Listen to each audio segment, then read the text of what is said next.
oração ao nosso Deus. Vamos estar lendo a pergunta 89 do nosso Catecismo Maior de Westminster. Eu estarei lendo a pergunta e os irmãos a resposta conforme está na projeção. Assim diz a pergunta 89: o que acontecerá aos ímpios no dia do juízo? No dia do juízo, os ímpios serão postos à mão esquerda de Cristo e, sob clara evidência e plena convicção da própria consciência, terão pronunciado contra si a terrível, porém justa sentença de condenação. Então serão instruídos da presença favorável de Deus e da gloriosa comunhão com Cristo, com os seus santos e com todos os santos anjos, e lançados no inferno, para serem punidos com tormentos indizíveis do corpo e da alma, com o diabo e seus anjos para sempre. Amém. Vamos orar ao nosso Deus. Obrigado, Senhor. Somos gratos a Ti, porque o Senhor nos trouxe para mais um culto que prestaremos a Ti, ó Deus, louvores, orações, que possamos, Senhor, cantar com o nosso fôlego, Deus, glorificar e louvar a Ti, Deus. Porque a tua misericórdia dura para sempre, Senhor, porque tu és misericordioso, Deus, porque o Senhor tem cuidado de nós, porque o Senhor rege a história com a tua santa providência, o Senhor cuida de todos os detalhes das nossas vidas, Pai.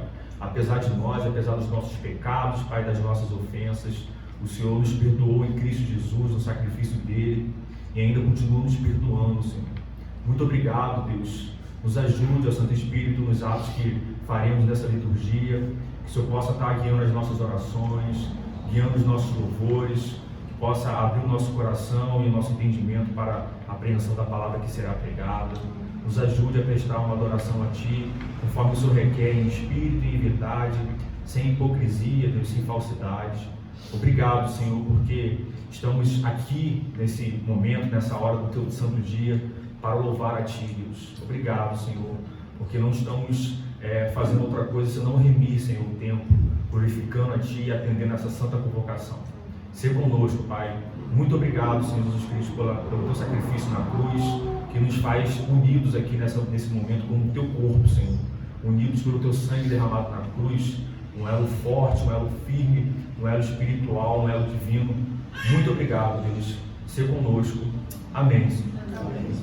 Irmãos, vamos nos colocar de pé e abrir a palavra do nosso Deus no Salmo capítulo 92. Salmo número 92.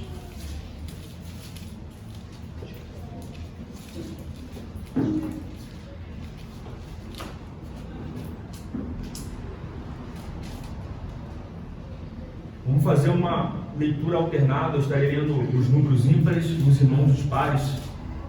Assim diz o Salmo 92: bom é render graças ao Senhor e cantar louvores ao Teu nome, ó Altíssimo.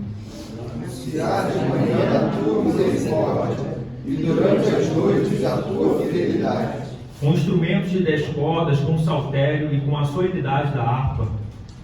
Pois me alegraste, Senhor, com os Teus feitos, exultarei nas obras das Tuas mãos. Quão grandes, Senhor, são as Tuas obras, os Teus pensamentos, que profundos. O inepto não compreende, e o estulto não percebe isto. Ainda que os ímpios brotam como a erva e florescem todos os que praticam a iniquidade, nada obstante serão destruídos para sempre. Tu, porém, Senhor, és o Altíssimo eternamente. Eis que os Teus inimigos, Senhor, eis que os Teus inimigos perecerão, serão dispersos todos os que praticam a iniquidade. Porém, tu exaltas o meu poder, como do boi selvagem, derramas sobre mim óleo fresco. Os meus olhos veem com alegria os inimigos que me espreitam, e os meus ouvidos se satisfazem em ouvir os malfeitores que contra mim se levantam. O justo florescerá como a palmeira, crescerá como o cedro no Líbano. Plantados na casa do Senhor, florescerão nos atos do nosso Deus. Na velhice darão ainda frutos, serão cheios de seiva e de verdor. Para anunciar que o Senhor é reto, Ele é minha rocha e nele não há injustiça. Vamos cantar e louvar o nosso Deus.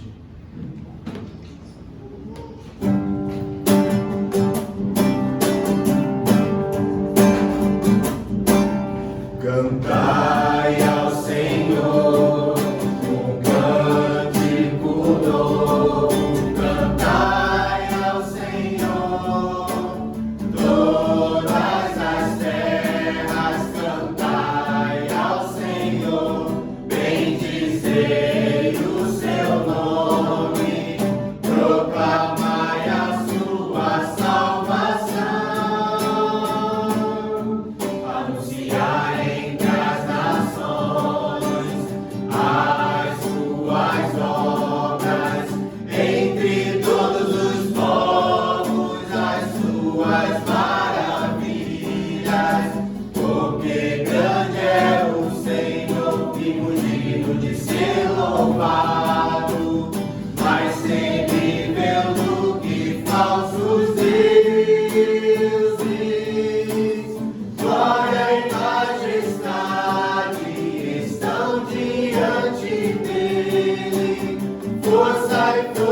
O verso 22 a 24 e 37 a 38 de Atos capítulo 2, nesse momento de contrição, momento de confissão de pecados.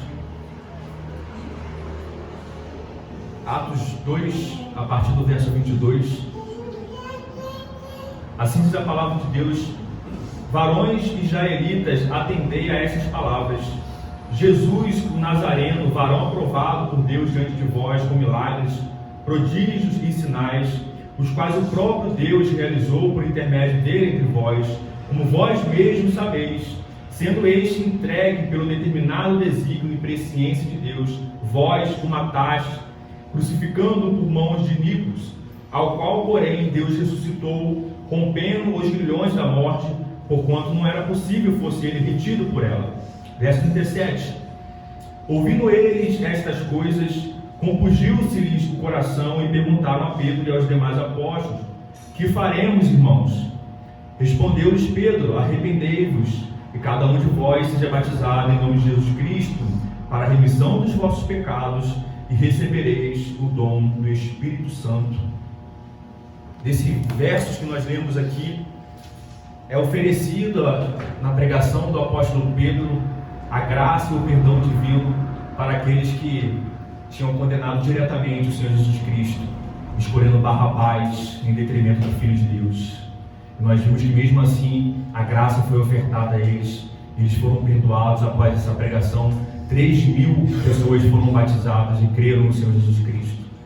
Então, se a perdão e a graça foram oferecidos para eles, quanto mais para nós também, que já fomos perdoados em Cristo Jesus na nossa conversão e ainda continuamos sendo perdoados nesse processo de santificação, onde, como nós vimos na EBD, Romanos 7, ainda habita em nós aquela lei do pecado que atua em nossos membros, fazendo com que nós praticamos aquilo que nós não queremos e aquilo que devemos praticar nós não fazemos. Nesse momento, então, vamos elevar orações ao nosso Deus, clamando a Ele pelo perdão dos nossos pecados, porque Ele é fiel e justo, Ele tem promessas de perdão na Sua palavra.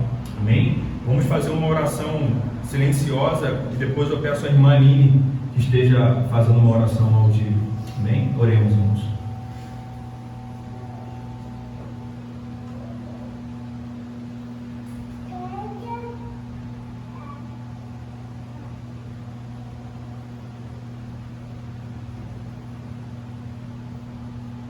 Senhor Deus e amado e soberano Pai, obrigada, Senhor, por esse momento, ó Pai, de culto. Obrigada por esse momento, ó Deus, de confissão de pecados, Senhor.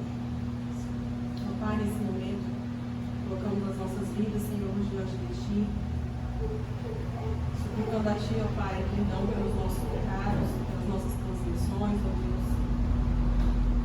Pai, a Tua palavra diz, ó Deus, que o Senhor é justo para nos perdoar, ó Pai, dos pecados e nos purificar de toda injustiça, ó Deus. Nós pedimos a Ti, ó Pai, que sejamos levados ao arrependimento, ó Deus, genuíno, e que não pratiquemos mais, ó Deus, aquilo que desagrada a Ti, Senhor. Obrigada, ó Deus, pelo perdão que encontramos unicamente, ó Deus, em Cristo Jesus. Essa oração que eu faço a Ti, em nome do Seu Filho amado. Amém. Amém, irmãos. Vamos louvar mais uma vez o nosso Deus.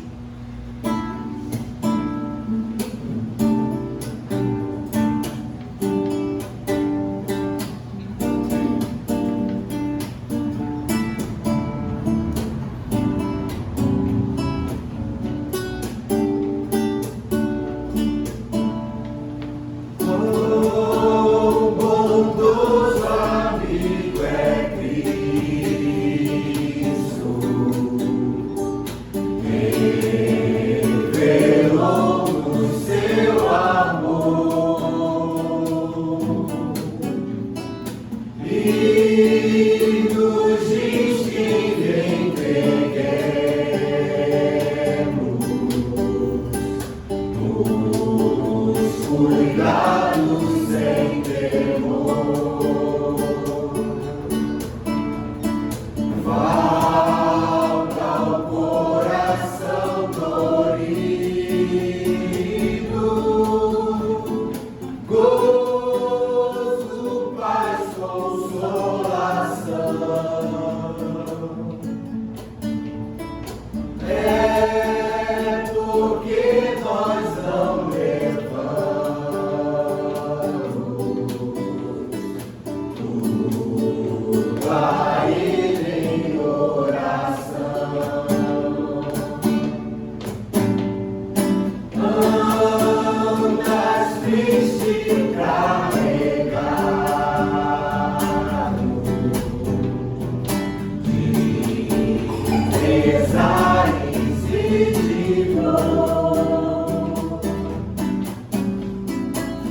dia, em momento de ações de graça.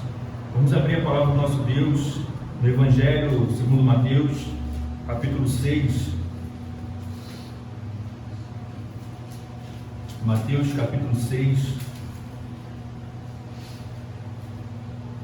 Vamos ler o verso 24 somente.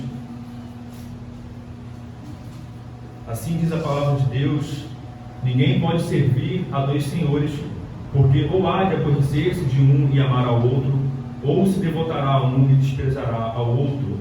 Não podeis servir a Deus e às riquezas.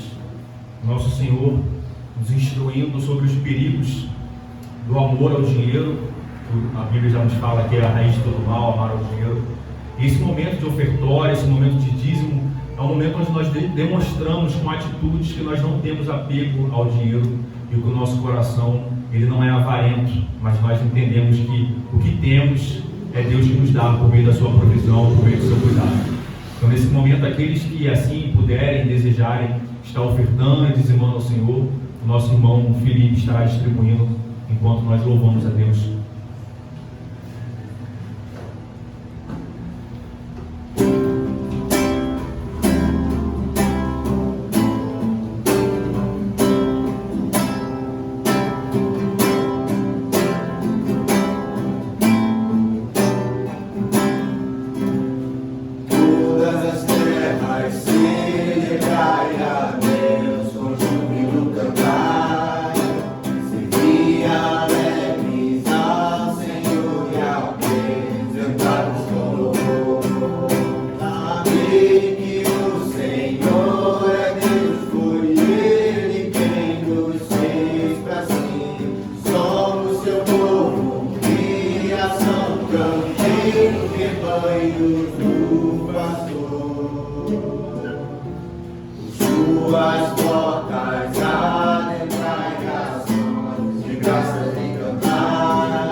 Pela tua misericórdia, Pai, que se renova cada dia sobre nós, Pai, pelo teu mantimento, Senhor, o que o Senhor tem nos suprido, Senhor. O Senhor tem nos dado, Pai, o alimento, o Senhor tem nos dado sustento,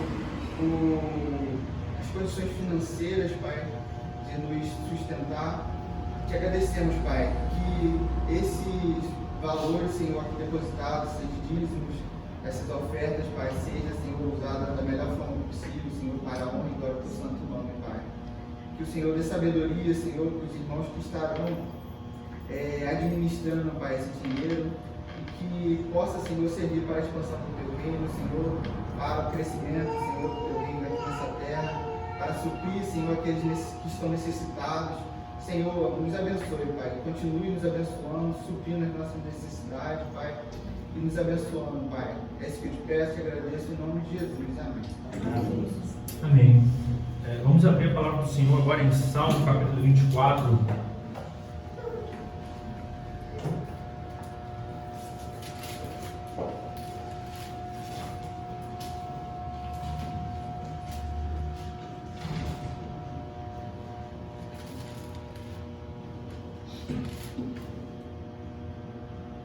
Salmo capítulo 24.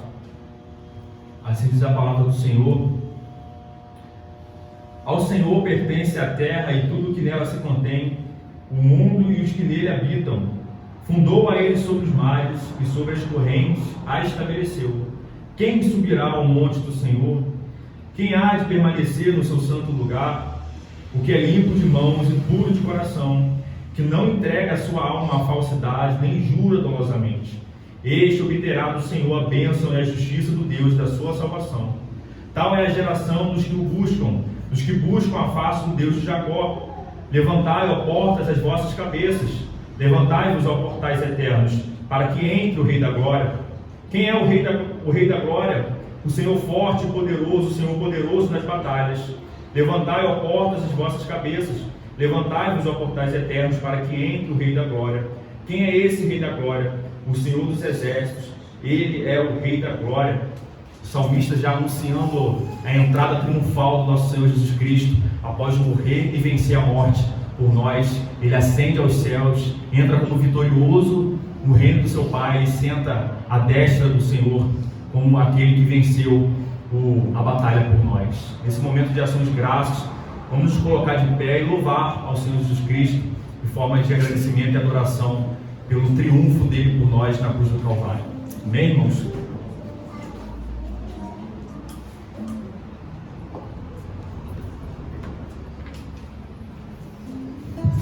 Boa noite, meus irmãos. Vamos continuar então nossa adoração ao nosso Deus, esse Deus grandioso, merece toda a adoração. Esse Deus que nos tirou da nossa condição, que estávamos mortos, os nossos delitos e pecados, e agora nos trouxe para o reino do Filho do seu amor. E esse que nos motiva a adorar e exaltar Ele com toda a nossa alegria no nosso coração. Possamos então nos devotar a Ele em adoração.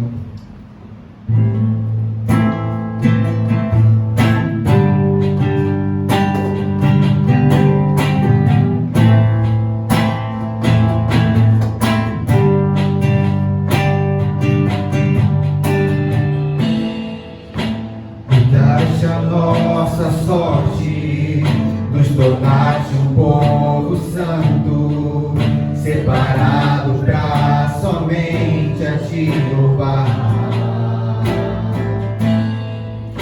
Salvou-nos por sua graça, a boa nova compreendemos, e o Evangelho então podemos proclamar que Jesus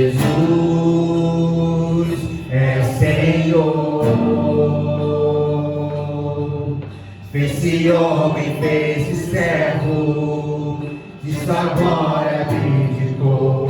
Cristo é Salvador. Sendo rei, se fez cordeiro, com sua morte nos comprou.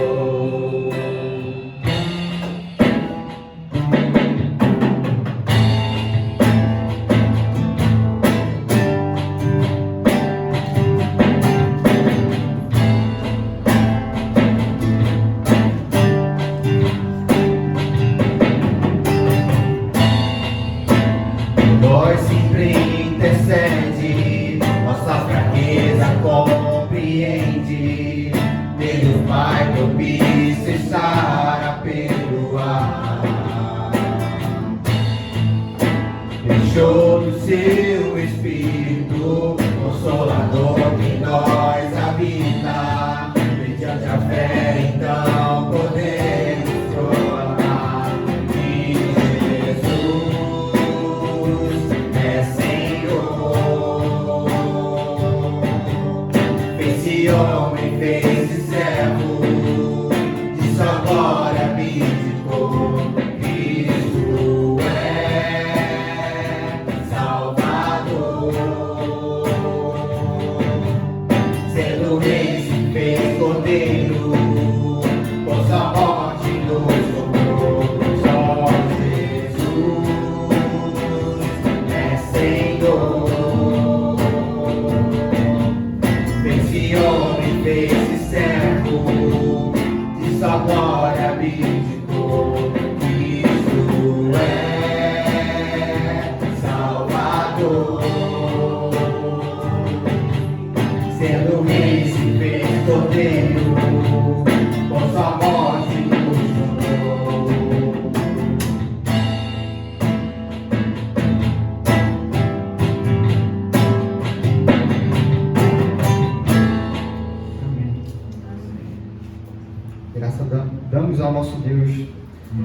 Cristo Jesus que tomou o nosso lugar, que abdicou, né? Que abriu a mão na sua glória e veio para tomar o nosso lugar, para morrer por nós.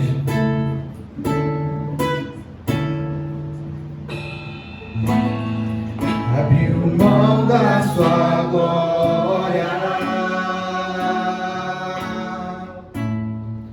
e semelhante a um homem se esvaziou,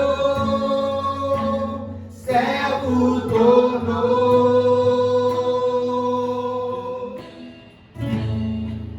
e assim mesmo se humilhou. E como filho obedeceu até a morte, e morte de cruz. Mas o grande Deus, o nosso Pai, o exaltou e deu que é sobre todo nome no céu e na terra e debaixo da terra, ao nome de Jesus, todo joelho se dobrará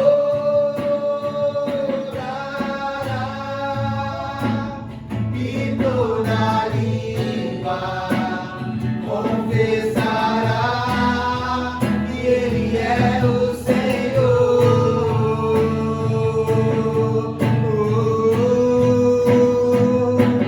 Jesus,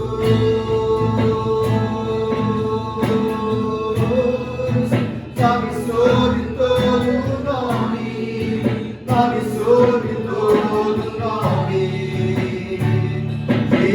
Jesus.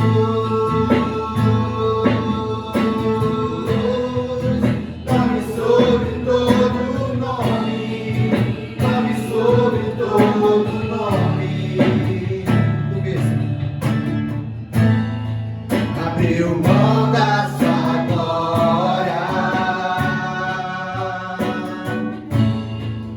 semelhante a um homem, se esvaziou, servo tornou,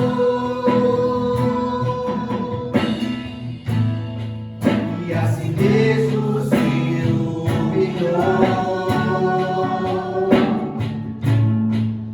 Como filho obedeceu até a morte, morte de cruz.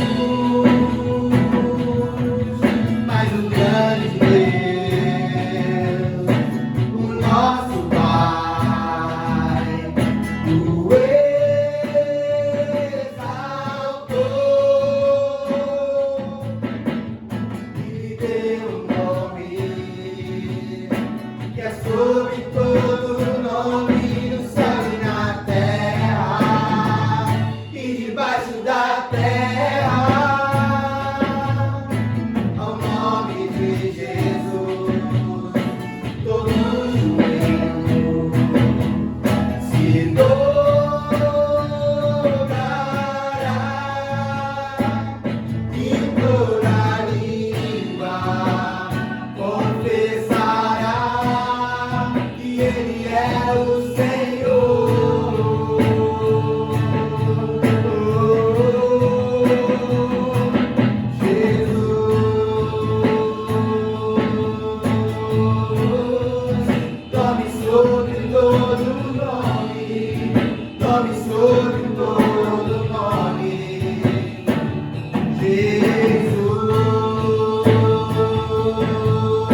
Deus, esse nome maravilhoso, que a nossa confiança esteja nesse Deus que nos salvou, nós ainda sendo pecadores e falhos do jeito que somos, mas nós alcançamos aí o favor de Deus sobre nossas vidas. Amém? Os irmãos podem se assentar.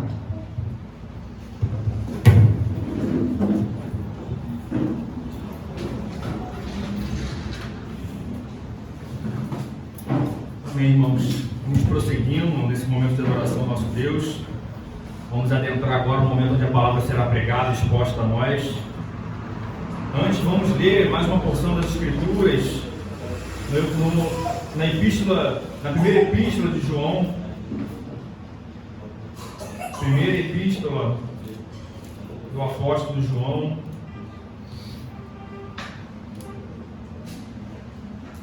Capítulo 1, do verso 1 ao verso 4, 1 João. Assim diz a palavra do nosso Deus: o que era desde o princípio, o que temos ouvido, o que temos visto com os nossos próprios olhos, o que contemplamos e as nossas mãos apalparam com respeito ao verbo da vida. E a vida se manifestou e a nós temos visto, e dela damos testemunho e vula anunciamos a vida eterna, a qual estava com o Pai e nos foi manifestada. O que temos visto e ouvido anunciamos também a vós outros, para que vós igualmente mantenhais comunhão conosco. Ora, a nossa comunhão é com o Pai e com seu Filho Jesus Cristo. Estas coisas, pois, vos escrevemos para que a nossa alegria seja completa. Esse primeiro verso, ele fala que as nossas mãos apalparam com respeito ao verbo da vida. Nesse momento nós vamos ser expostos à palavra do Senhor e que possamos agir com reverência durante a exposição da palavra, com o nosso espírito e com todo o nosso ser, a nossa cognição, a nossa volição, inclinados para aprender as verdades do Evangelho do Senhor Jesus Cristo, da palavra de Deus, para que possamos viver para a glória dele e honrando o seu santo nome. Amém? Eu vou pedir ao irmão Gustavo que esteja orando pela vida do irmão Vitor, que estará trazendo a palavra, e por nós também, para que possamos compreendê-la.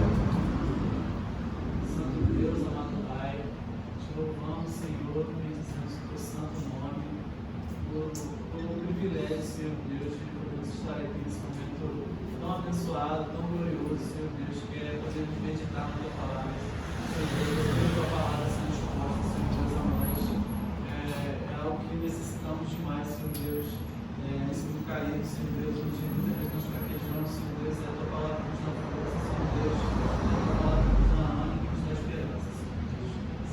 Te pedimos, Senhor, o Senhor abençoe o nosso convívio, Senhor Deus, a sua vida, Senhor, que o Senhor possa orientar, Senhor Deus, a sua mente, o seu coração, para que a tua verdade seja exposta, Senhor Deus, de maneira reverente, Senhor Deus, e de maneira fiel àquilo que está sendo dito, Senhor. Muito obrigado, Senhor.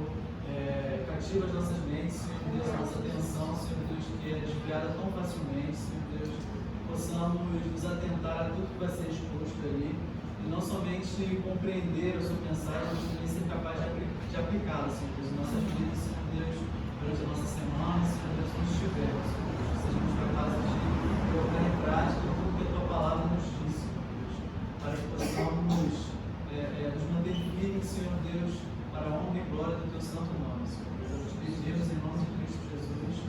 Amém.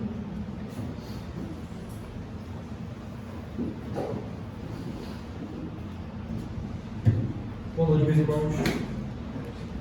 Hoje vamos seguir a exposição do livro de Esther, capítulo 2. Esther, capítulo 2.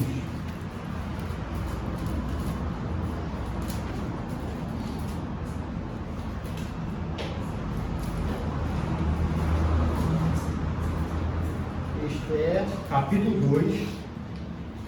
Se os irmãos voltarem algumas páginas, né, que é Esdras, eu vou ler só, os irmãos desejarem ver, é só para nós termos o contexto do que está acontecendo em Esther.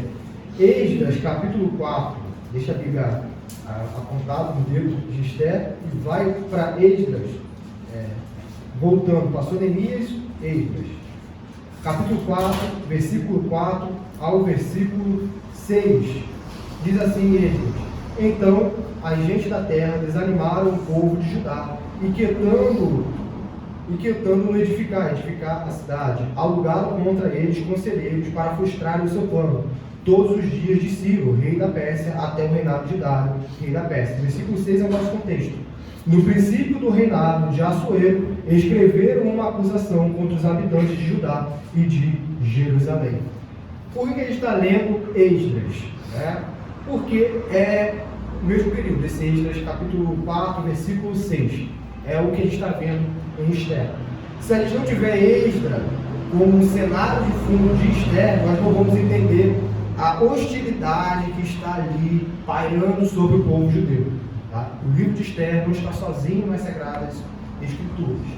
Como o irmão Vinícius pregou na semana passada, dando início ao livro de Esther, a gente viu que a ostentação do rei Assuero, do Império Medo-Persa, nós vimos a tamanha burocracia do Império e nós vimos a rainha Vasti sendo tirada a sua coroa, foi tirado o trono dela. E agora vai entrar uma nova personagem, alguém que vai pegar o trono. Né? E tudo isso a gente viu com o irmão Vinícius dizendo que é o que? A providência silenciosa do Senhor. Possivelmente, o povo judeu, quando olhou que a rainha Vasti tinha saído do trono, pensaram: o que isso me interessa? Qual é a ligação do rei Assuero não estar mais satisfeito com a sua esposa, tirá-la do trono? O que isso tem a ver comigo? E nós vamos ver a providência silenciosa do Senhor, que mesmo quando o povo de Deus não entende o agir do seu próprio Deus, ainda assim Ele está movendo as peças do seu teatro para a glória de si mesmo e para o benefício do seu povo. Amém, meus irmãos? Vamos ler Esther capítulo 2, que é o texto de hoje. Vamos ler todo. Esther 2, do 1 até o versículo 23. Diz assim a palavra de Deus: Passadas estas coisas e apaziguado já o furor do rei Assuero, lembrou-se de Vasti e do que ela fizera e do que se tinha decretado contra ela. Então disseram os jovens do rei que lhe serviam: Tragam-se moças para o rei, virgens de boa aparência e formosura. Ponha ao rei comissários em todas as províncias de seu reino, que reúnam todas as moças virgens de boa aparência e formosura, na cidadela de Suzã, na casa das mulheres, sob as vistas de Egai, eunuco do rei, guarda das mulheres, e deem-se-lhes os seus 50. A moça que cair no agrado do rei, essa reina em lugar de Vasti. Com isto concordou o rei, e assim se fez. Ora, na cidade de Suzã havia certo homem judeu benjamita chamado Mordecai, filho de Jair, filho de Simei, filho de Quis, que fora transportado de Jerusalém com os exilados que foram deportados com Jeconias, rei de Judá, a quem Nabucodonosor, rei da Babilônia, havia transportado.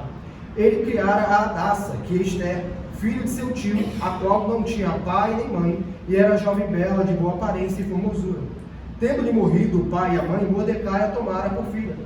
Em se divulgando, pois, o mandato do rei e a sua lei, ao serem ajuntadas muitas moças na cidadela de Suzã, sob as vistas de Egai, levaram também Esther à casa do rei, sob os cuidados de Egai, guarda das mulheres.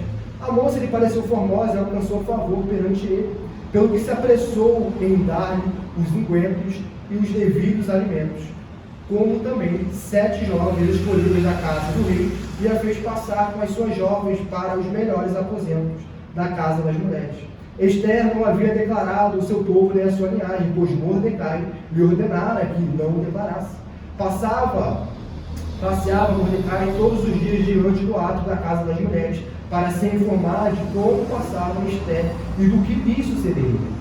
Em chegando o prazo de cada moça, viram ao rei Assuero, depois de tratado segundo as prescrições para as mulheres, por 12 meses, porque assim se cumpriam os dias de seu embelezamento. 6 meses com óleo de mirra e 6 meses com especiarias e com os perfumes e ungüentos em uso entre as mulheres. Então é que vinha a jovem ao rei, a ela se dava o que desejasse para levar consigo da casa das mulheres para a casa do rei. À tarde entrava e pela manhã tornava segundo a casa das mulheres, sob as vistas de Sagaios, eunuco do rei, guarda das concubinas. Não tornava mais ao rei, salvo se o rei a desejasse, e ela fosse chamada pelo nome. Esther, filha de Abiail, tio de Mordecai, que a tomara por filha, quando lhe chegou a vez de ir ao rei, nada pediu além do que disse Hegai, eunuco do rei, guarda das mulheres. E Esther alcançou o favor de todos quanto haviam. E assim foi levada Esther ao rei Assuero, a casa real, no 10º mês, que é o mês de Tebete, no 7º ano de seu reinado. O rei amou a Esther mais do que a todas as mulheres, e ela alcançou perante ele favor e benevolência mais do que todas as virgens. O rei pôs-lhe na cabeça coroa real e a fez rainha em lugar de Vasti. Então o rei deu um grande banquete a todos os seus príncipes e aos seus servos. Era o banquete de Esther.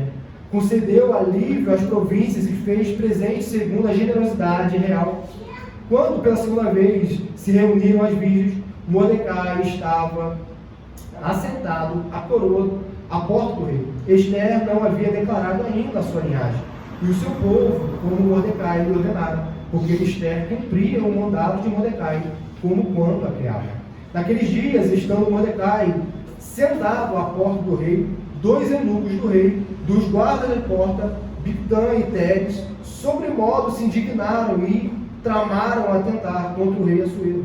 Veio isso ao conhecimento de Mordecai, que o revelou à rainha Esther, e Esther disse ao rei, em nome de Mordecai. Investigou-se o caso e era fato, e ambos foram pendurados numa forca. Isso foi escrito no livro das crônicas perante o rei. Até aqui, meus irmãos.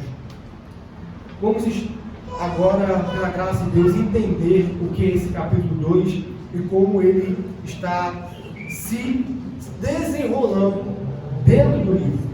É muito importante, os irmãos, que ainda não leram o livro todo de Esther, ou seja, do capítulo 1 ao capítulo 10, leiam. Porque Esther, diferente de algumas outras narrativas das Sagradas Escrituras, ela realmente começa com a apresentação de personagem, introduzindo o cenário, e ela tem suspense, ela tem ironia, e tudo isso, se a gente pegar para ler do capítulo 1 ao capítulo 10, a gente vai ver esses desfechos.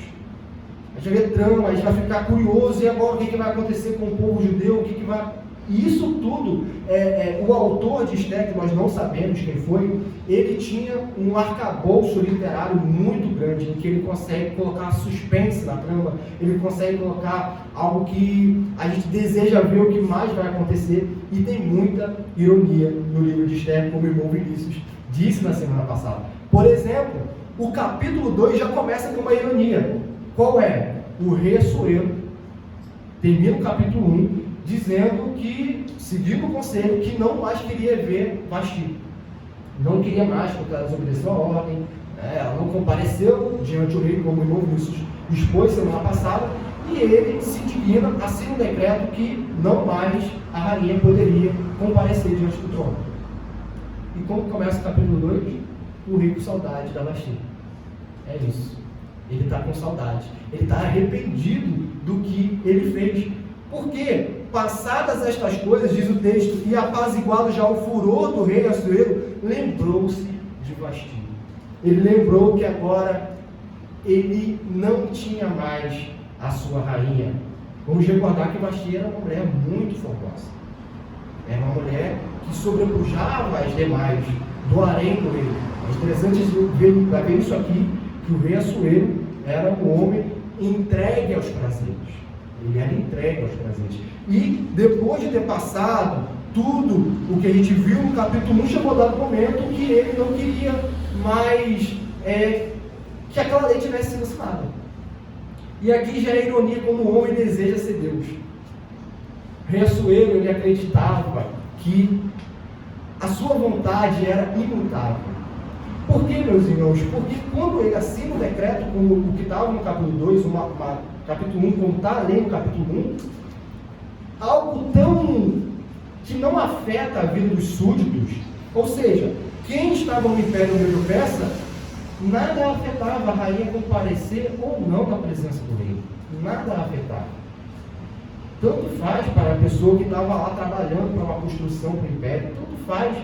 Mas o rei Assuero, para mostrar aquela visão antiga em que o monarca era um deus na terra, ele tentava impor isso através das suas leis, tentava empregar isso no seu súdito através das leis, mas como na verdade nem ele conseguia se ver dessa maneira, porque agora ele está com uma carência dentro de si, agora ele está arrependido do que ele mesmo fez,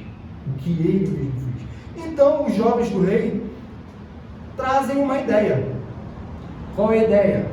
Que tragam-se moças para o rei, virgens de boa aparência, que é o versículo 2, e formosura. Põe o rei comissários em todas as províncias do seu reino, que reúnam todas as moças virgens de boa aparência e formosura na cidadela de Suzã, na casa das mulheres, sob as vistas de Hegai, o eunuco do rei. Meus irmãos, isso aqui não é concurso de beleza. Não é concurso de beleza. No versículo 2 até o versículo 4, aonde nós achamos que essas moças tinham poder de escolher se comparecer ou não comparecer diante do rei? Tem aqui, as mulheres que quiserem, elas vão até Hegai. As mulheres que quiserem ser sua rainha, elas não têm isso, meus irmãos. Aqui é um absolutismo, aqui é um império. As pessoas no mundo antigo, aqui, ainda mais na Medo-Pérsia, elas viviam para o império. É óbvio que existiam moças, é óbvio, que achavam que isso seria o quê? A ascensão da vida delas. É óbvio.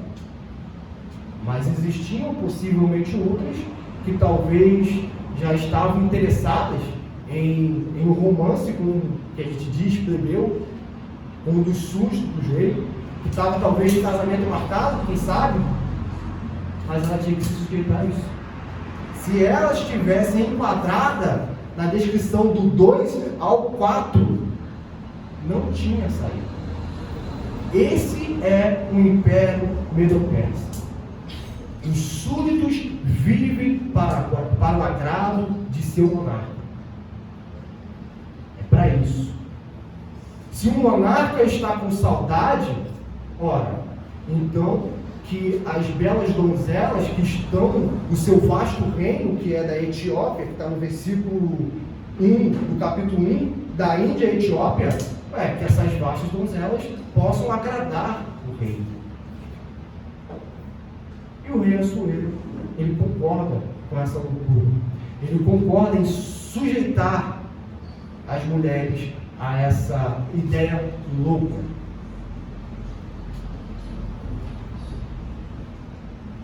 E ao versículo 5 já começa a introdução dos personagens, que serão fundamentais para o livro de Esther, que é Mordecai e Esther.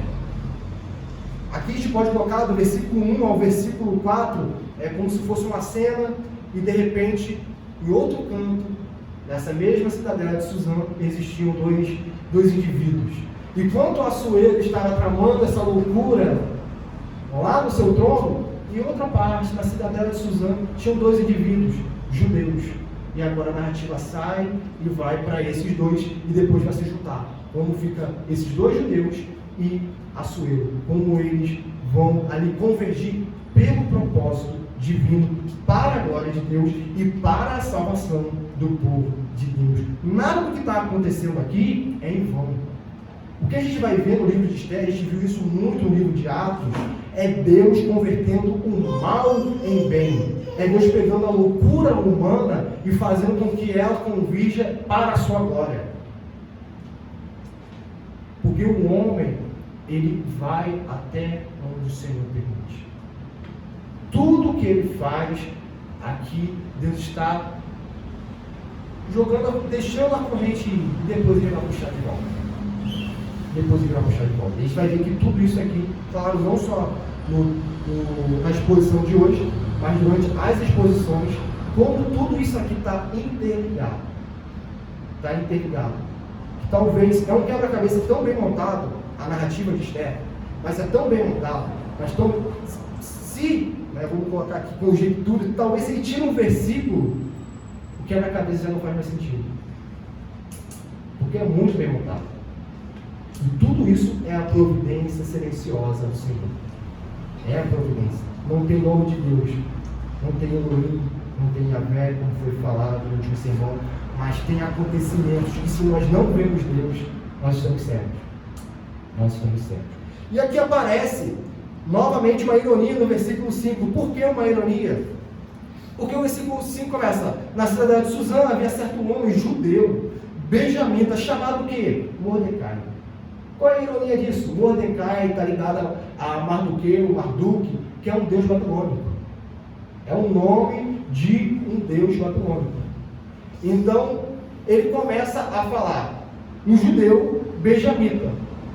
Mas olha, a gente não está em Israel, a gente está no exílio, a gente está na Medo-Persa. Não esperem um nome judeu aqui. Aqui é alguém que nasceu no exílio. Isso a gente vê também na narrativa, porque Esther e Mordecai nasceram no exílio. Eles não sabem o que é Jerusalém. Eles não sabem o que é Canaã. Essa é a diferença, por exemplo, de Esther e Daniel. Daniel, ele estava em Jerusalém, ele foi levado cativo para a Babilônia. Esther e Mordecai nasceram no exílio. Eles nasceram já nesse contexto. Eles não sabem o que é viver no contexto em que Deus é Senhor e Rei sobre a sua nação. Eles não sabem isso. Como a gente vai ver, eles sabem por ouvir falar, por eles serem judeus, mas eles não experimentaram como Daniel experimentou. Não experimentaram. E prova disso são os nomes que Daniel também tem, mas a gente vê Daniel pegando o nome gentil. Aqui, Mordecai nem ia falar do seu nome judeu. Só ia falar do seu nome no exílio. Possivelmente ele tinha dois nomes. Né? E isso não significa, meus irmãos, que Mordecai é adorador de Mardoqueu. Não é. É apenas de que essas pessoas que estavam no exílio, elas pegavam o nome do seu contexto. Como Esther, que se chama Adassa, que significa murta. Esther significa estar, estrela, que é também uma deusa babilônica. Tá bom, meus irmãos? Então aqui já é nos apresentado os personagens. E uma coisa muito importante que foi acabado de falar aqui, no sentido de se tirar um versículo, talvez o quebra-cabeça não funcione. Por exemplo, se a gente tira o versículo 5 aqui, que é a linhagem de Mordecai, talvez não funcione tanto o conflito dele com Amã, porque isso aqui está ligado à descendência de Saul. A gente vai entender isso quando Amã aparecer e o conflito de Saul com os amalequitas. Está tudo conectado. Está tudo conectado. Aqui está mostrando a genealogia, já preparando o caminho para o conflito que virá do 3 e seguinte. O capítulo 3 é a parte em que a narrativa ela inverte, agora ela vai e desanda. Do 1 e 2 é a apresentação de cenário e personagem. Capítulo 1, cenário. Capítulo 2, personagem. O 3 é a trama. E aí segue até o desfecho. Tá bom, meus irmãos? Então, aqui no versículo 5 até o versículo 7, ele vai dizer quem é Mordecai, origem, quem é Esther, e vai dizer que Esther é uma órfã, que foi criada por seu primo. Mordecai é primo de Esther, porque ele é sobrinho do pai de Esther, certo? Ele criara Adassa, que é Esther, filha de seu tio, certo? A qual não tinha pai nem mãe, e era jovem, bela, de boa aparência e formosura.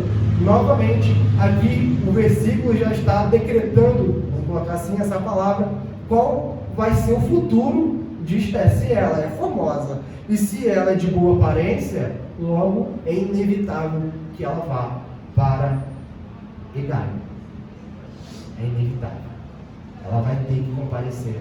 Ainda mais morando na cidadela de Suzã. Talvez alguém que morasse bem longe, talvez poderia se esconder, talvez poderia adiantar um casamento. Mas Esther, possivelmente, não. E é muito o que o versículo 8 termina, que ele mostra o carinho, o enorme carinho de Mordecai por Esther, porque ele a tratara, ele a tomara por filha.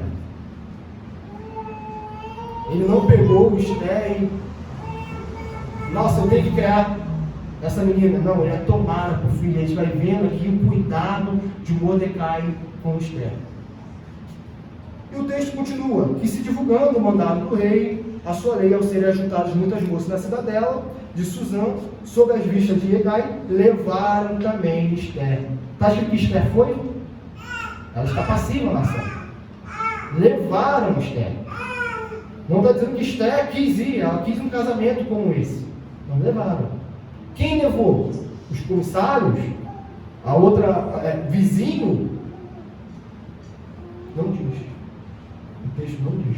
Pode ser qualquer pessoa. Isso aqui é essa ocultação de quem levou Esther é muito importante em qual sentido?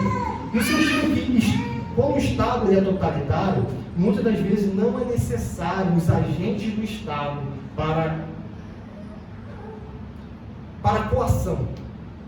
Muitas das vezes o próprio vizinho faz isso. Muitas vezes o próprio vizinho entrega. Muitas vezes a própria mãe, o próprio pai, porque eles foram criados naquele contexto.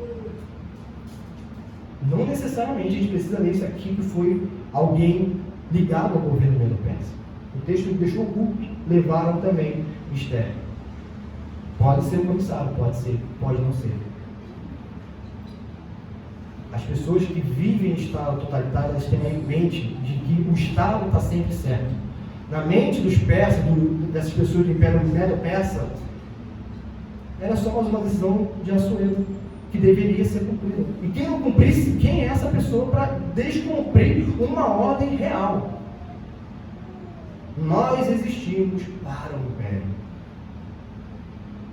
É isso que muitas pessoas que nascem no estado totalitário pensam. E o dedo da providência divina é em que Hegai, o guarda das mulheres, ele se afeiçoa por Esther. Ele diz que a moça apareceu, no versículo 9 diz, formosa e alcançou favor perante ele. Formosa, mas não foi somente por ela ser formosa. Todas as mulheres eram formosas naquele contexto.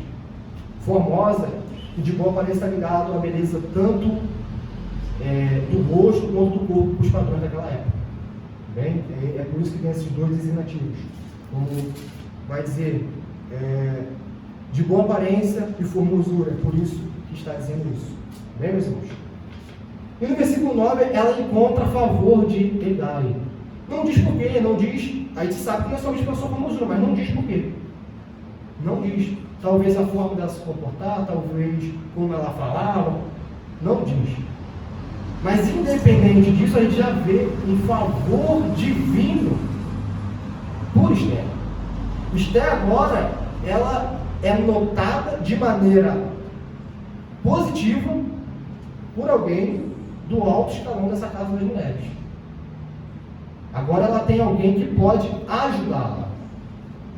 Ela pode ser ajudada. E quando ele viu, ele apressou e deu alimento, unguento e fez tudo o que ele julgou ser necessário para que Esther fosse introduzida. E aqui a gente pode se remeter sim a Daniel, porque a gente pode chegar e pensar, nossa, mas por que Esther não fez igual Daniel e se recusou aos alimentos do Império Medo-Persa, como Daniel fez? Por quê? Novamente, Esther nasceu no exílio. Nós não estamos vendo aqui no livro de Esther pessoas que são com aquele zelo de Daniel. Não é isso. É o contexto de, como o irmão Vinícius disse semana passada, a nata de Israel já tinha saído. As pessoas que eram zelosas, que eram fervorosas pelo Deus de Abraão, de Isaac e de Jacó, já estavam em Judá. Já estavam querendo reconstruir o muro. Já estava querendo a construção do templo, que a gente leu em Esdras. Aqui são pessoas que, para elas, não faz tanta diferença voltar para a terra de Canaã, para a terra que Deus prometeu aos pais. Já não é uma geração de pessoas zelosas. Não. Esther é fruto dessa geração. Para ela, que tinha demais comer das iguarias do rei. Talvez para Esther, o texto não diz, mas talvez para Esther, o que tinha demais ela ser mais uma das concubinas do rei. O texto não diz. Essa é a realidade do povo do exílio. Essa é a realidade do povo que se afastou de Deus. E ela se coloca, ela é colocada, melhor dizendo, nessa situação e segue. E o versículo 11 mostra a afeição, o amor de Mordecai por Esther. Porque o 11 diz que todos os dias ele passava diante do lado das mulheres para se informar de como Esther estava e do que sucederia. E a gente vai ver aqui do versículo 11 até o versículo 18, 17, em que a Esther de fato ela é coroada, se passou muito tempo. Se passou muito tempo. Então, isso que o texto diz que Mordecai estava realizando é um ato de amor. E que ele incessantemente estava indo lá. Ele queria saber o que ia acontecer com a sua prima, com aquela que ele ia tomar como filha. E do 12 ao 14, o 12 vai dizer como que era o processo, né? Já a mulher, antes de ir até a presença do rei, o que ela fazia? Ela poderia escolher alguma coisa, um utensílio, alguma coisa da casa em que ela estava, da casa das mulheres, e ela escolhia para qual objetivo? Para agradar o rei. Esse é o objetivo. Ela podia escolher qualquer uma das coisas e comparecer à presença do rei. E o versículo 12 e 13 vai dizer o processo de embelezamento. Como que era. Tá? E o versículo 13 e 14, aqui tem algo que para a nossa geração é chocante. Em qual sentido? Que vai dizer que a jovem, ele está explicando o que acontecia. Por quê? Porque no versículo 11, Mordecai está com dúvida. Qual vai ser o futuro de Esther? Então nós, os leitores, vamos estar com dúvida também. Qual é o futuro de Esther? Aí o texto vai explicar qual era a ação ordinária ali, o que acontecia corriqueiramente. Ele está explicando. Aí o versículo 13 vai dizer: então é que vem a jovem, depois do processo, depois de escolher o que queria da casa, roupa, utensílio, o que fosse. Então que vinha a jovem ao rei, ela se dava o que desejava para levar consigo da casa das mulheres, para a casa do rei. À tarde entrava e pela manhã tornava a segunda casa das mulheres, sob as vistas de Sagaz, eunuco do rei, guarda das concubinas. Ela entrava virgem e ela saía uma concubina. É isso. Como que o rei queria conhecer? Ele queria conhecer a sua rainha primeiro sexualmente. É isso. E se nesse ato ele não se interessasse, a mulher ficava com as demais. Sem chance, talvez, possivelmente, de ser mãe, sem chance de ter um marido, sem chance de um futuro. É isso. É isso que ela estava ligada no Império Medo-Persa. Qual é a vontade dela? Agradar o rei. É isso. Para que as mulheres do Império Medo-Persa serviam? Para Assuero, era para o seu agrado. Somente isso. Ele tinha as moças virgens, que nas Sagradas Escrituras é algo preciosíssimo, e ele maculava. E essa mulher, somente se o rei a desejasse novamente, somente se o rei se lembrasse do nome dela, ela novamente estaria na presença de Assuero. Porque senão a gente vai ver no capítulo seguinte que a pessoa que estava diante de Assuero sem ser chamada poderia morrer. Era isso que estava no jogo aqui. E aqui é um suspense, a narrativa, tá bom, eu entendi o que está acontecendo com as moças que não são escolhidas como rainha. Esse é o futuro. Se apenas uma concubina está no harém do rei sem nenhuma liberdade, é uma escravidão. Tudo bem, eu entendi, mas o que vai acontecer com Esther? Será que ela vai ser escolhida ou esse é o futuro dela? E aí a narrativa vem e diz que chegou a vez de Esther e ela ouviu Hegai. E ela ouviu Hegai. Então a gente deduz o quê? Que as outras não ouviram Hegai. A Bíblia está mostrando alguns detalhes na narrativa.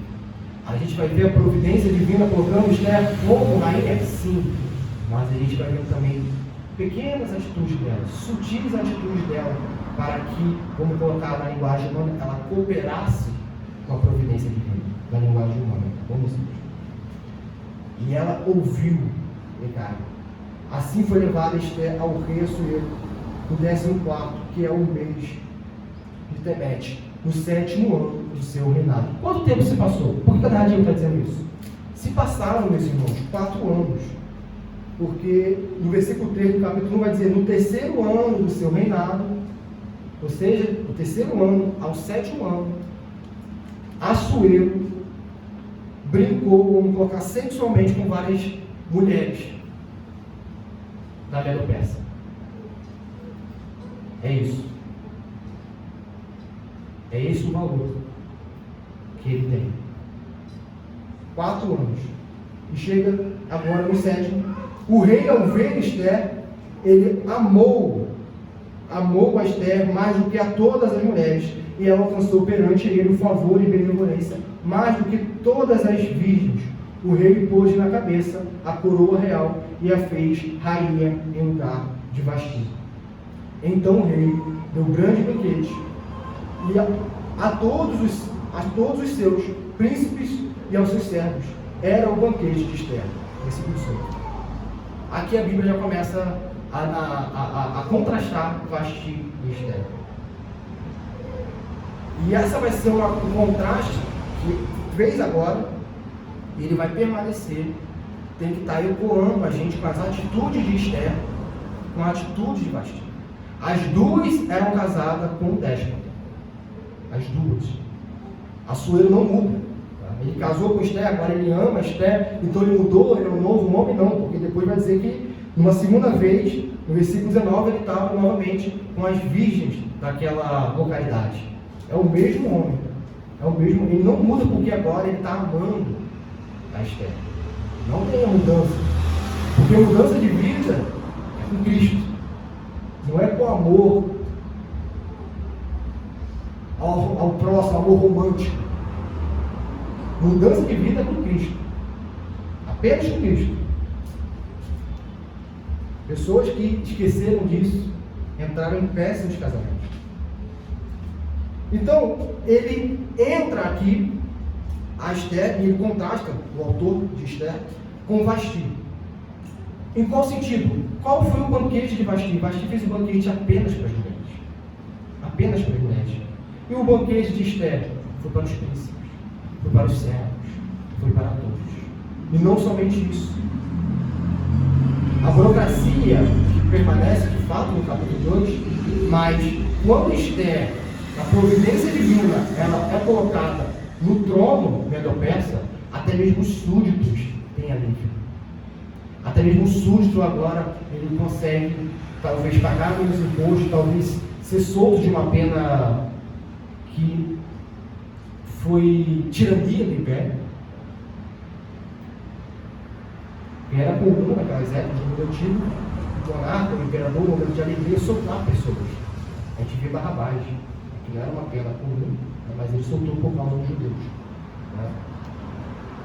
E aqui Esther se chega no trono e contrasta-se com Vasti. O judeu não esperava que tirá-la do trono, tirar Vasti do trono, e iria colocar quem no trono?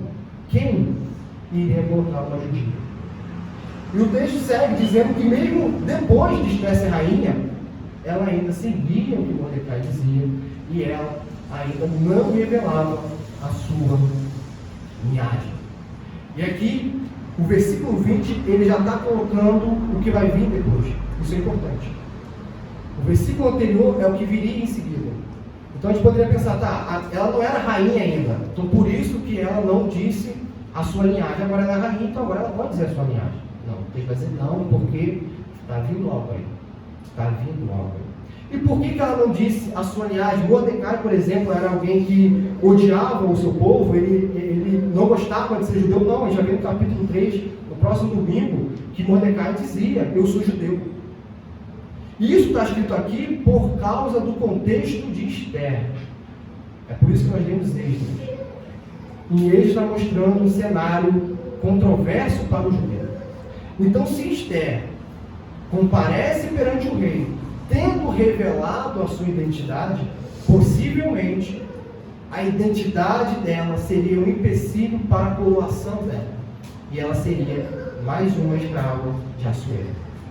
Possivelmente. Como ela não revelou a sua identidade, não tinha nada para ela. Porque aqui nós estamos vivendo um tempo de antissemitismo. O judeu ele não é bem visto. Então, possivelmente, Esther, o rei Assuero, os seus conselheiros, sabendo que ela era judia, ela não sentaria no trono. Ela não sentaria no trono.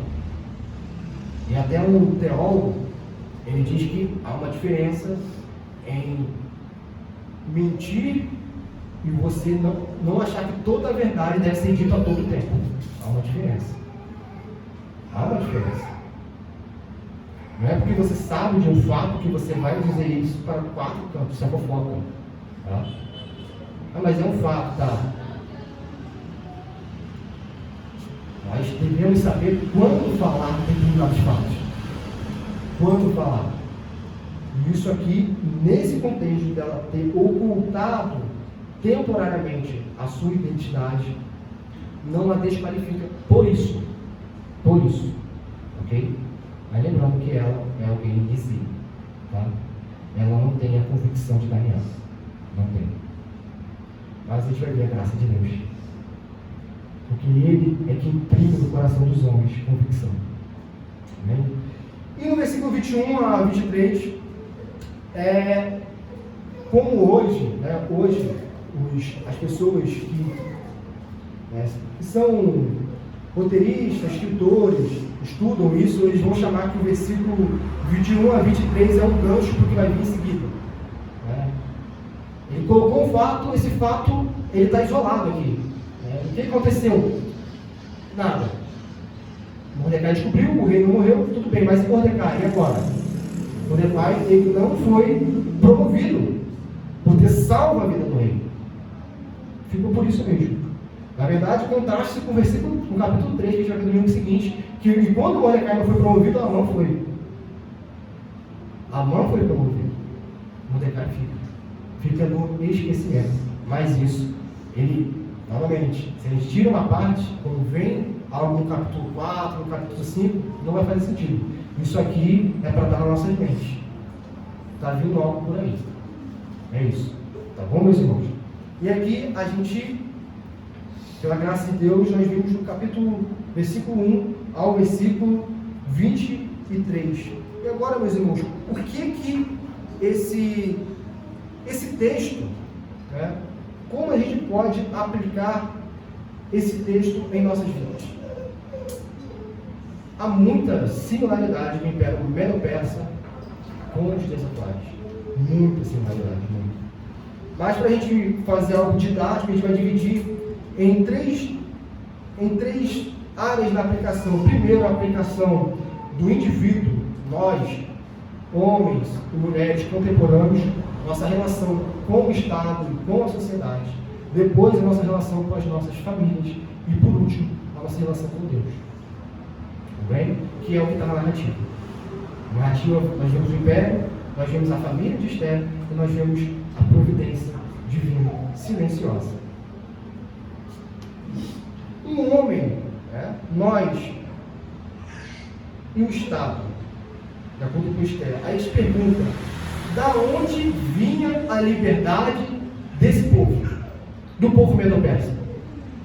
Qual era a fonte de liberdade deles? O que era liberdade para o cidadão medo-persa? Não era nem liberdade para casar. E agora nós perguntamos, qual é a fonte da nossa liberdade no século XXI? Qual é a fonte da nossa liberdade?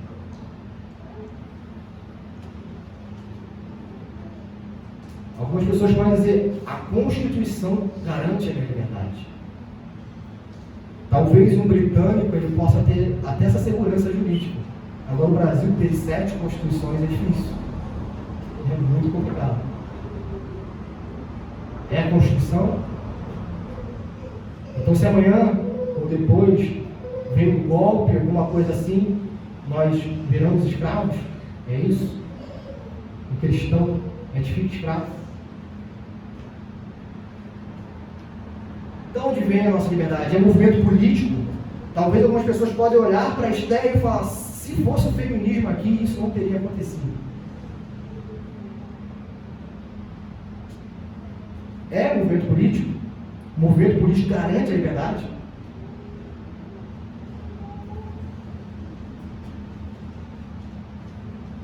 A liberdade das mulheres foi conquistada por Cristo. Existe o tratamento da mulher antes e depois do Nazareno pisar nessa terra. E a fonte de liberdade de todos os países deve ser Cristo Jesus. Nós vemos o quanto a tirania no Ocidente caiu depois que ele se cristianizou.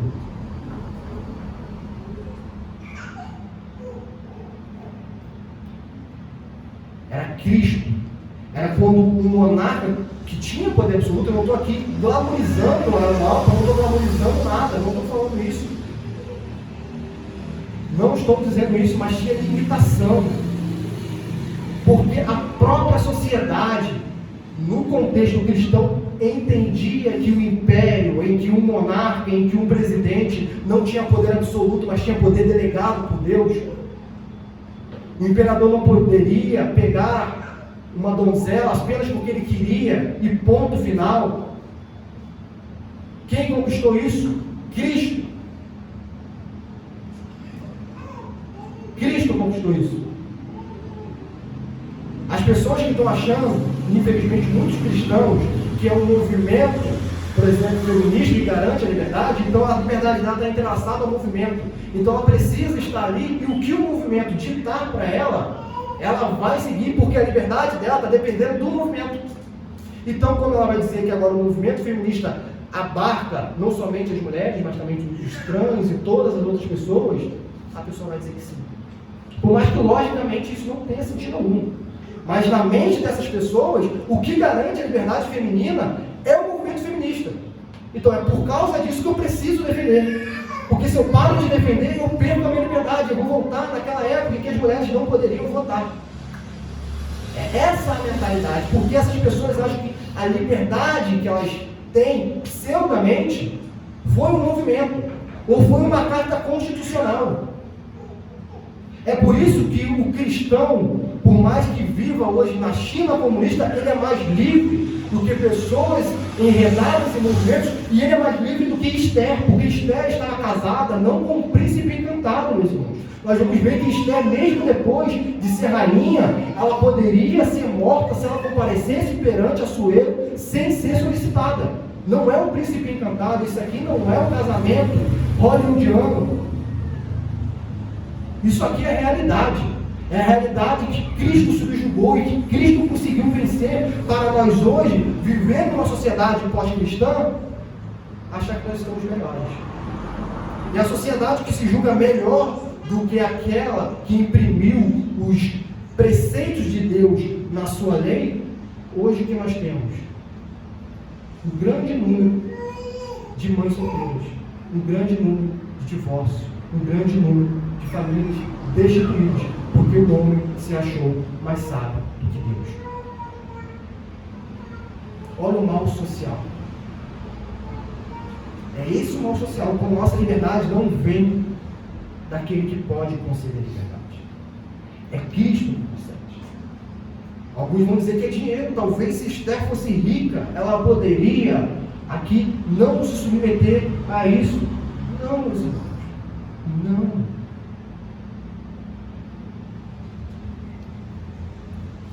Ainda mais no poder estatal. O Estado confisca as propriedades.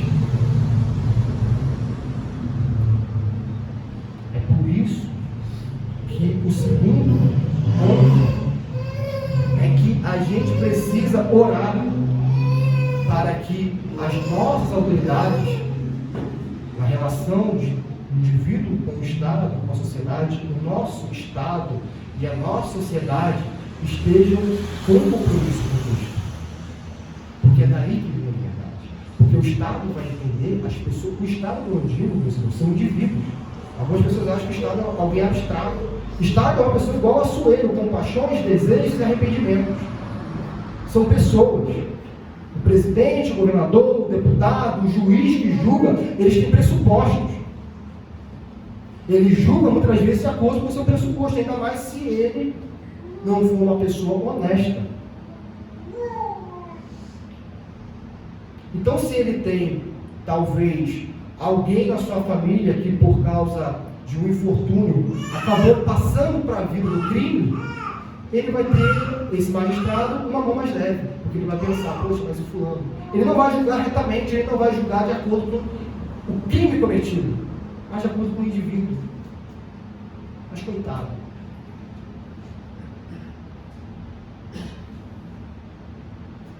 Mas quando Cristo é o compromisso, as pessoas, o presidente, o monarca, o governador, as autoridades, elas entendem que o poder que elas têm foi delegado. Elas entendem que o poder que agora está sobre elas não é absoluto. Que se ela usurpar o poder que Deus concedeu a ela, juízo. O problema é que vem juízo sobre as nações, mas as nações que não têm um pensamento cristão sofrem o juízo, voltam para as mesmas práticas e continua esse ciclo vicioso. Porque, como foi dito, nós estamos no contexto de Esther, a providência silenciosa do Senhor está agindo. Nós não devemos esperar que um monte comece a fumegar, nós não devemos esperar que uma sarça comece a pegar fogo e Deus comece a falar conosco. A palavra de Deus foi escrita e nós devemos nos guiar por ela. E a história é a mão providencial do Senhor.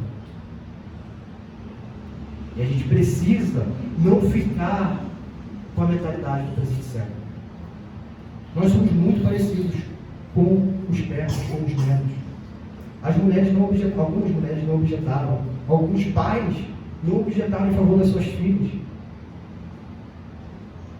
Não objetaram. Hoje em dia, infelizmente, é a mesma coisa. O Estado diz como é que uma escola cristã tem que ensinar, qual é a matéria que tem que estar naquela escola cristã para ela ser considerada escola, e a gente está tudo bem. Não, mas o Estado quer o bem.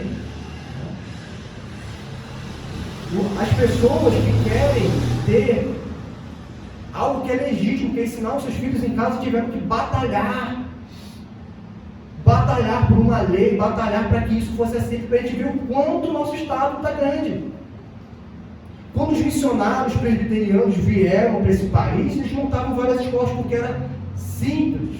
Vai hoje, qualquer igreja presbiteriana ou de qualquer outra denominação, cumprir o seu mandato de montar a escola. Vai. Consegue? Eu quero ver qual igreja consegue, sem se adequar ao MEC. Tá? O MEC. A gente quer mostrar aqui que é independente de quem esteja no governo. O sistema brasileiro é muito parecido com a Medo-Persa. É muito parecido. E a gente está como Esther.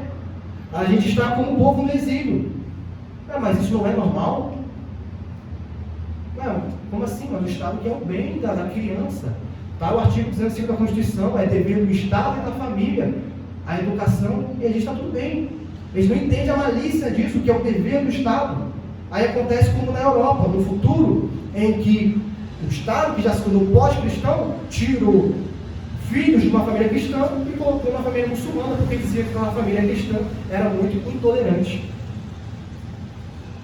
Dá legitimidade. Mas não acontece, mas está na lei.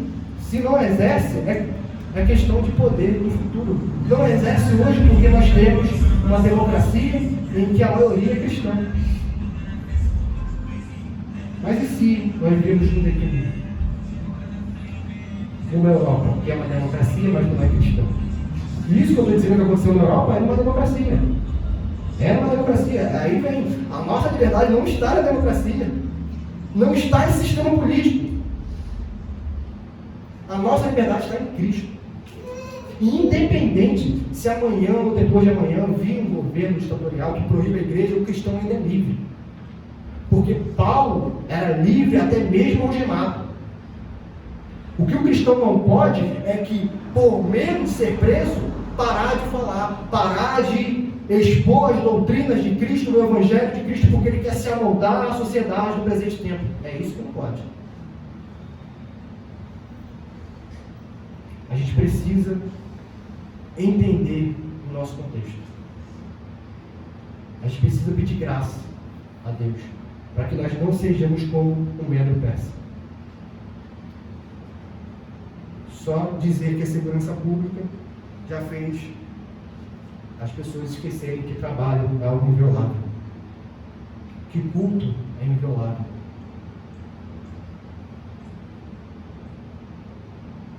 Mas o Estado está aqui no bem do cidadão. A Sueiro também, da mentalidade bonitinha dele.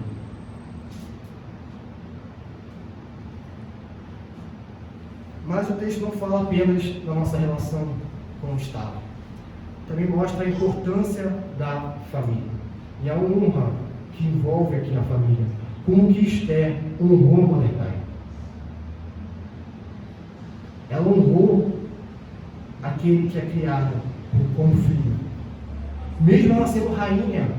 É isso que o texto está ressaltando. Ela agora é rainha, ela é a mulher mais importante da Medo-Persa, mas ela ainda assim ouve o seu primo. E a honra familiar não está ligada apenas à pessoa estar debaixo do próprio teto de seus superiores, de seus pais, de suas mães, de quem os criou. A honra familiar é para toda a vida. Honrar pai e mãe é um mandamento que é até a nossa morte. Os pais, se foram, continuam honrando. Mesmo os pais estando já com Cristo, nós continuamos honrando, porque é um mandamento nosso para a vida. Para a vida. E isso é um louvor que Esther canta e que nós devemos cantar. Honrar pai e mãe. A gente precisa disso. A gente precisa. A providência divina está agindo, mas novamente, linguagem humana. Olha como Esther está agindo. E se ela desobedece Mordecai? O que iria acontecer?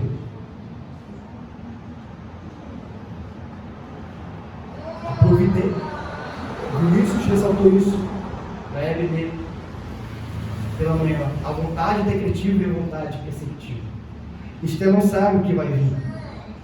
Esther não sabe que Amã vai ter em sua mente matar todos os judeus. Ela não sabe disso. Ela não perscrutou o decreto de Deus. Mas ela fez a vontade perceptiva. Ela honrou o quinto mandamento, que é o que compete aos piedosos. E por último, que é o nosso relacionamento com Deus. Primeiro, desse último ponto, Deus é o Pai dos órfãos. Deus é o Pai dos órfãos. Não importa o que aconteceu. Esther aqui, ela era uma órfã. Mas ela era filha de Deus e ela virou rainha. Quem visse Esther pela rua não dava nenhum futuro para ela. E ela ainda estaria subjugada ao Império Medo-Persa sem nada poder fazer.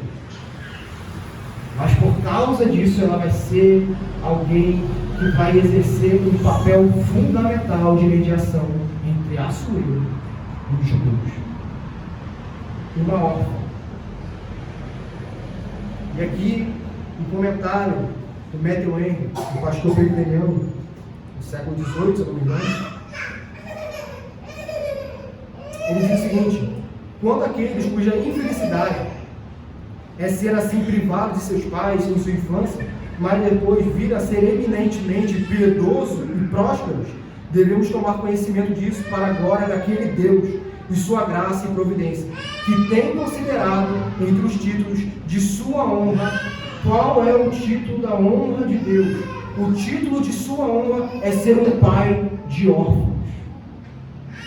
Deus se agrada disso. porque Ele é gracioso, porque Ele é misericordioso. Por mais que a mãe abandone o filho que amamenta, o pai se esqueça, o Deus Pai, Ele não se esquecerá.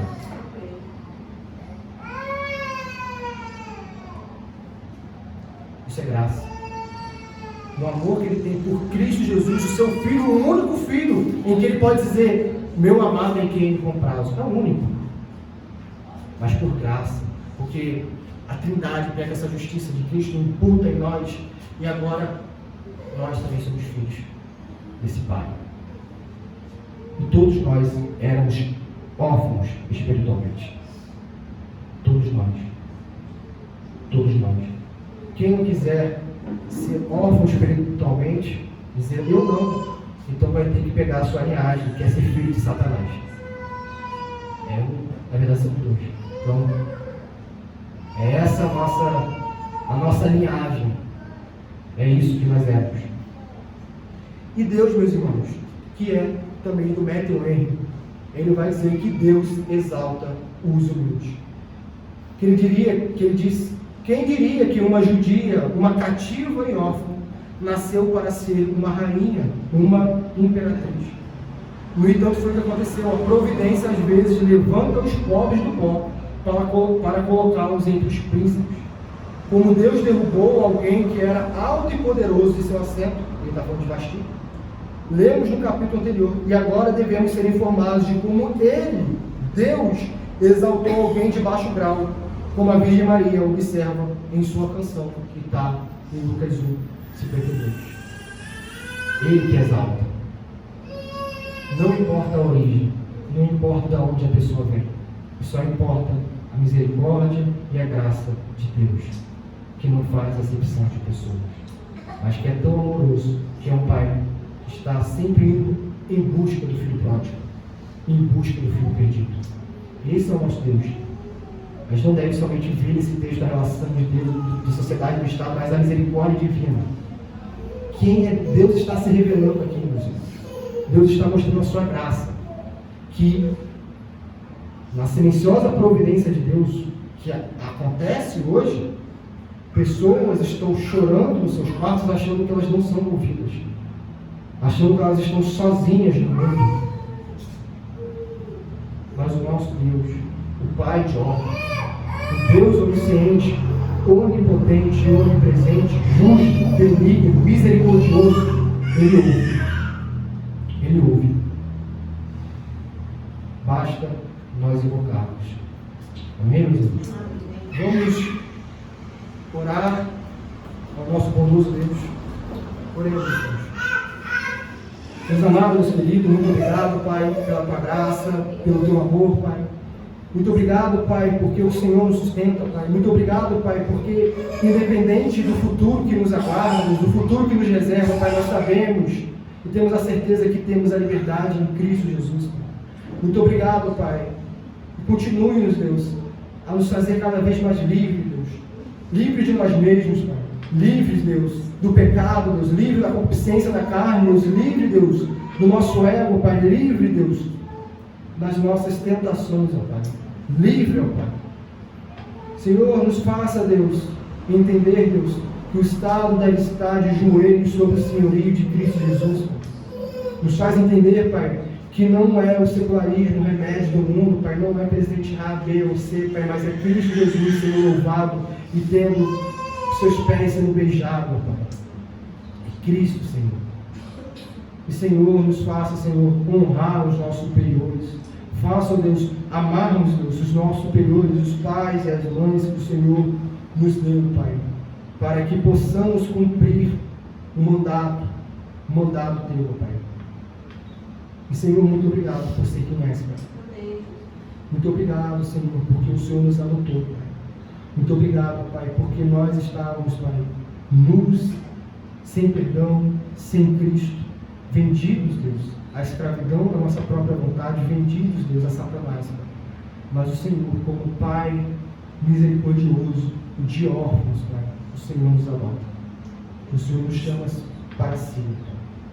Pedimos também, Pai, pela Tua graça, Deus, aqueles que hoje, Deus, infelizmente se encontram na situação de serem órfãos, em sua família, que a Igreja de Cristo, Deus, cumpra o seu chamado, Deus, de acudir as viúvas e os órfãos, Pai. Esteja conosco, Senhor. Em nome de Cristo Jesus. Amém.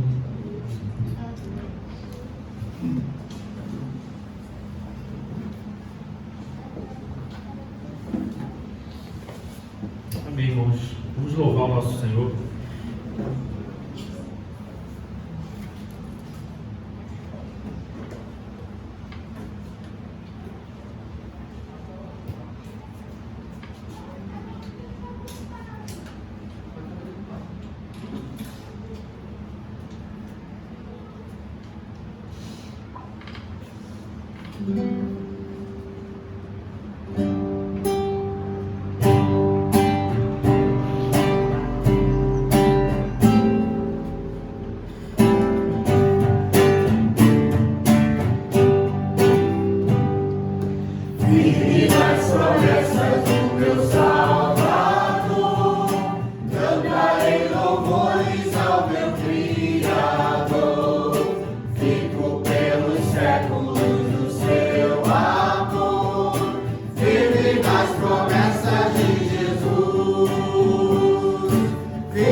Obrigado, Deus, somos gratos a Ti, Deus, por mais um culto.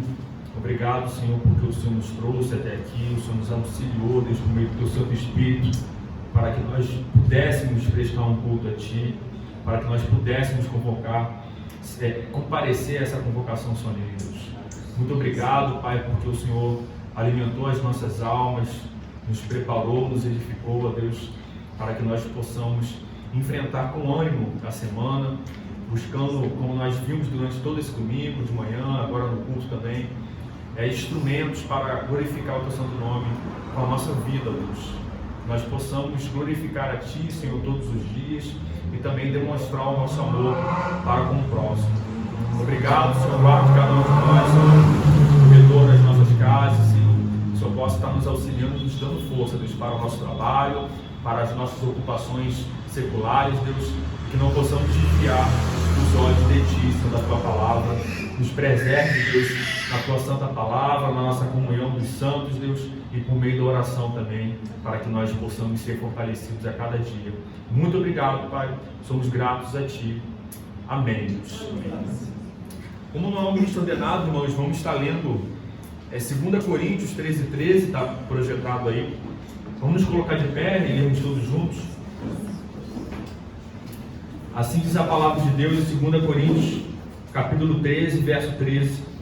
Que a graça do Senhor Jesus Cristo e o amor de Deus e a comunhão do Espírito Santo sejam com todos vós.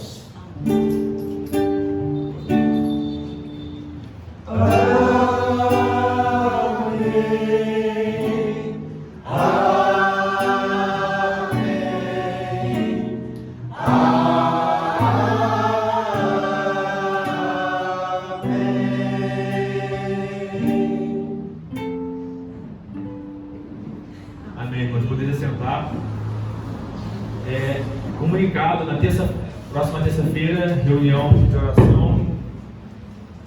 oração às 8 horas. Tem um lá, não, né? Tá, a Aline acabou de ofertar a casa dela, então 8 horas na casa da Aline, tá, irmãos? Quem não sabe onde é, a Aline depois pode estar passando o endereço, fica no Guarani. Às 8 horas, então, na terça-feira. Se os irmãos puderem comparecer, tem sido um momento muito bom de oração, de comunhão, momento onde nós podemos compartilhar algumas coisas do nosso dia a dia. Amém? Mais algum comunicado?